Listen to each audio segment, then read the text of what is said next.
Wow, it's a great day here at the Law and Crime Network because I got great guests. We had great topics to cover. And the producer actually asked me before I leave at 3 o'clock, is there anything in particular that I'm interested in actually presenting? And there is. I just cannot get over this Jussie Smollett.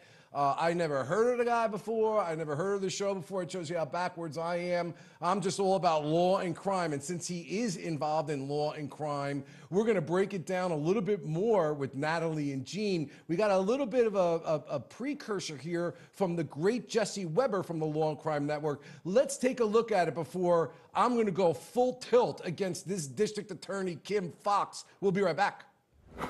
After a grand jury indicted Jussie Smollett for allegedly staging a hate crime against himself, Kim Foxx texted, "So I'm recused, but when people accuse us of overcharging cases, 16 counts on a Class 4 becomes Exhibit A."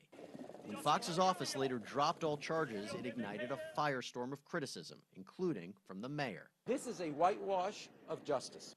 Foxx went on to call Smollett a washed-up celeb who lied to cops, and basically said Smollett was overcharged, comparing the 16 counts Smollett faced to the 10 faced by R&B singer R. Kelly. She called R. Kelly a pedophile and said, just because we can charge something doesn't mean we should. Fox's recusal has become a point of contention in the Smollett saga.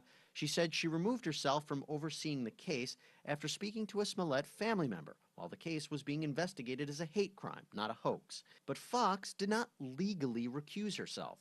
Doing so, her office said, would remove her team entirely and require the appointment of a special prosecutor. I'm Jesse Weber for the Law and Crime Network.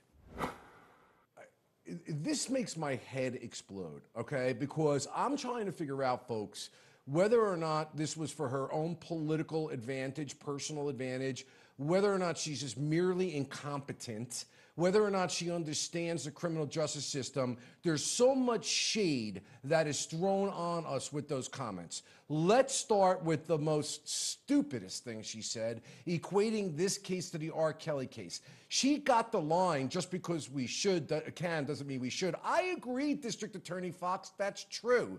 But doesn't mean that the number of charges is what's relevant. It's the manner in which you resolve them. This guy set off a firestorm of potential racism, lied multiple times to police officers in this case. You cannot countenance somebody who does that because you're basically undermining lawful, legitimate, non-obstructive cases. Now, that said, the number of charges doesn't make a difference. A murder case only has one charge, and that's murder. It doesn't mean it's any more or less. These were minor offenses, perhaps in your mind. You indicated in your own text that you believe that she should get, or he should get rather, an alternative disposition. You didn't even do that. You dismissed it. And then the last thing I have to say before I go to our great guest is, what do you think your wool you're pulling over our eyes? It's your very office that presented these cases and these counts to the grand jury. It is the 23 citizens of Cook County that came back with an indictment and said he was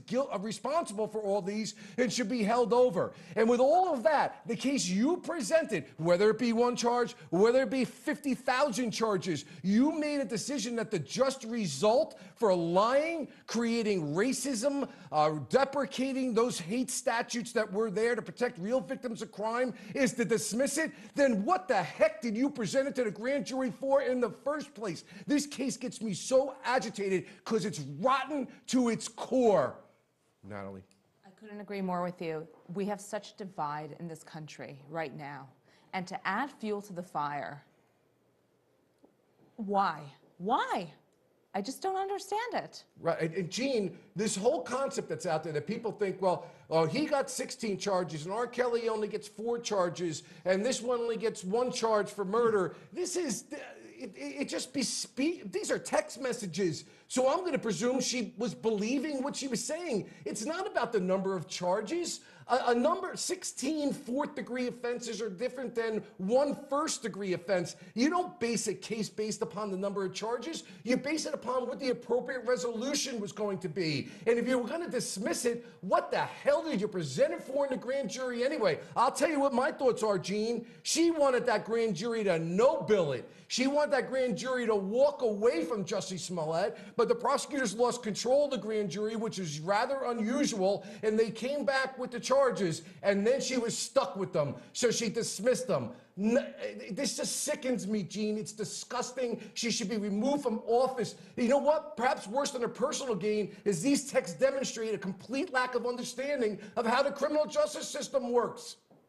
I agree with 99% of what you said, but I disagree that they wanted a no bill. I'm saying it's a possibility.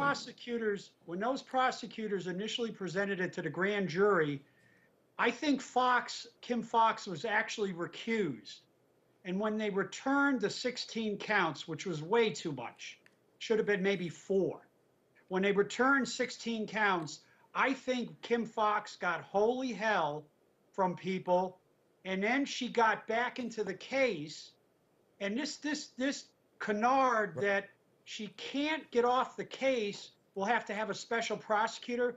That is absolutely a lie. Gene, I want to say this. That is a lie. Let me retort. She can recuse herself. I know for a fact head prosecutors who want the case to go into the grand jury, so the grand jury makes the decision to no-bill a case as opposed to them because they don't want to take the political fire. Whether that happened or not, I don't know. I don't think it was overcharging isn't the issue here. To me, the issue here is how it's resolved, and a dismissal isn't the appropriate way. I got to go. Thanks, guys. We're going to be quick. More law and crime left. Don't go anywhere.